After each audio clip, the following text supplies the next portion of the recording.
This is my first recording on OBS, so you just have to be patient with me because I haven't done this before. This is my setup for the voice meter, and also using OBS and my sound system on my computer.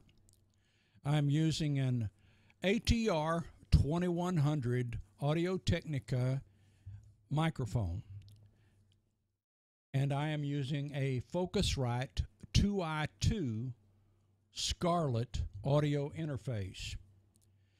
I'm connecting my microphone to the audio interface with an XLR cable.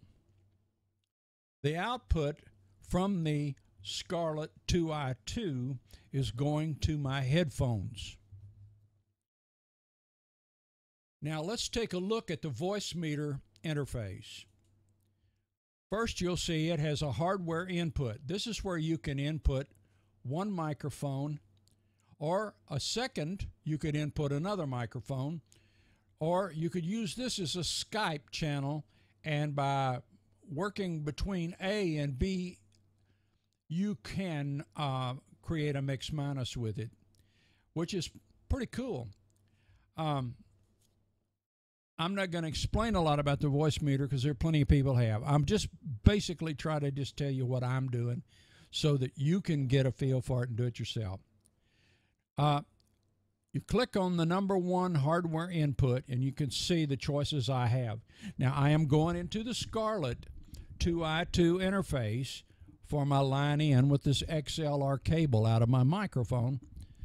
Now I can choose WDM, which is a Windows, and then you've got, I'm not going to go through that, but anyway, you have 3 choices: WDM, KS,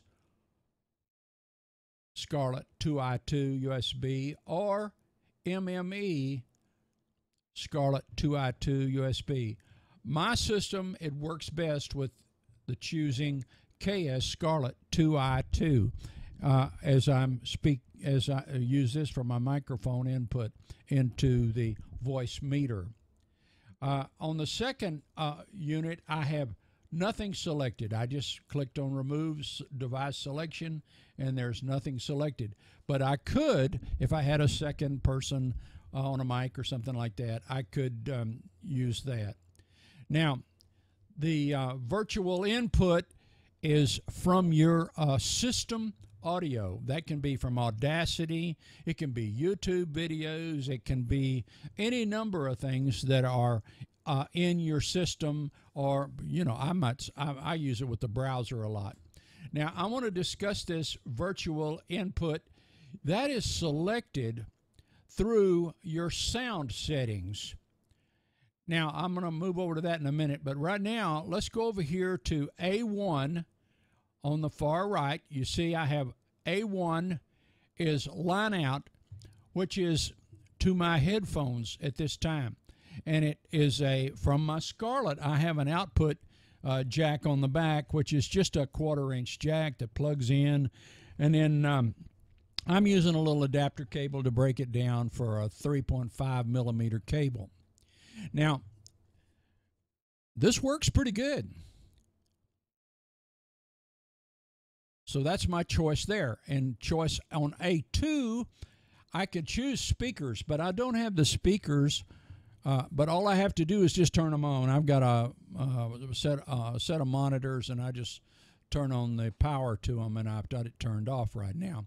But you do have to have one output coming out of the voice meter to avoid any problems. Now, one thing you notice is as I'm speaking, you see this little bar going up and down. Look over here on column 1. You see the little bar going up and down. That tells you that you are sending information in to the voice meter. And if you look over here on the far right, you can see that you have sound coming out of the voice meter. Now, let's look at the sound settings. In my playback recording, first I'm going to look at the recording. You see, I have line in Scarlett ready. It's not the default. I go down and the voice meter output is set as my default device. Then I set the cable output as ready, which is a VoiceMeeter cable. I don't know if I really needed that with this situation or not, but what I try to do with the VoiceMeeter is I use it.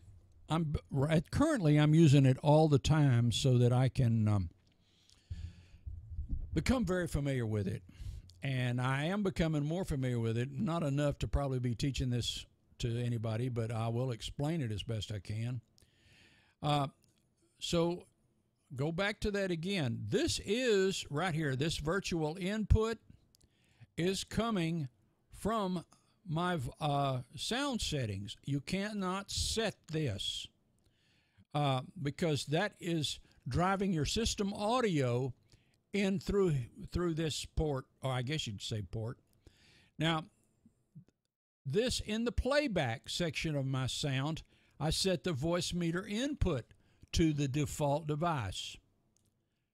In other words, I'm not using my line out from my Scarlett for my playback as the default device. I am using it as it's ready and it's receiving it, but it's coming through my system sound.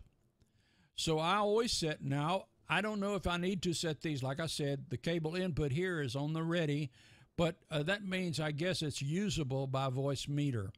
But VoiceMeeter is set in the playback and the recording as the default device. All right? And now, let's just look at something. I'm going to go back to the VoiceMeeter interface. Here we're looking at my browser. And I've got a YouTube video up, and I'm just going to turn it on. And the sound is coming through this virtual input out of the VoiceMeeter right now. And you can see it's picking up right out of this channels. A channel, B channel.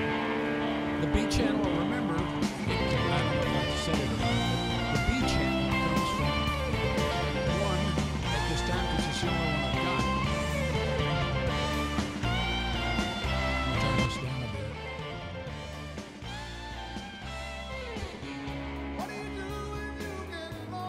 I can turn this off or on, making my choices. But you have to realize that it's all in your hands what you want to do with it. And there are other settings that I'm not going to go through here. But the most important thing I wanted to show is that you can use the features from your browser or from your sound settings or your hardware devices. And I think this explains it. You can, I go back up here, you can set your sound settings. You have to set your sound settings differently for everything you're using and inputting. So if you want to go up here to the hardware input, you can change that to something else. But just remember, everything you change can cause you a little difficulty. And so what you want to do is you want to go back over and you want to look at your little bars to see if you've got something coming out. So if you see the little bars coming out of here, whatever it is you're hooked into, you know you're going to hear it. And in this case, I've got music coming in. And then I'm pushing it out right here through A. This is the A side, and this is the B side. I think this is a bit confusing up here, A1, A2, but that's the way it's done. You can ask any questions if you like, but I think I pretty well covered it. And this is my setup, so you can vary it, and it's really not that difficult once you get a feel for it. Just remember that your VoiceMeeter settings for playback and recording in your sound settings have to be set as a default device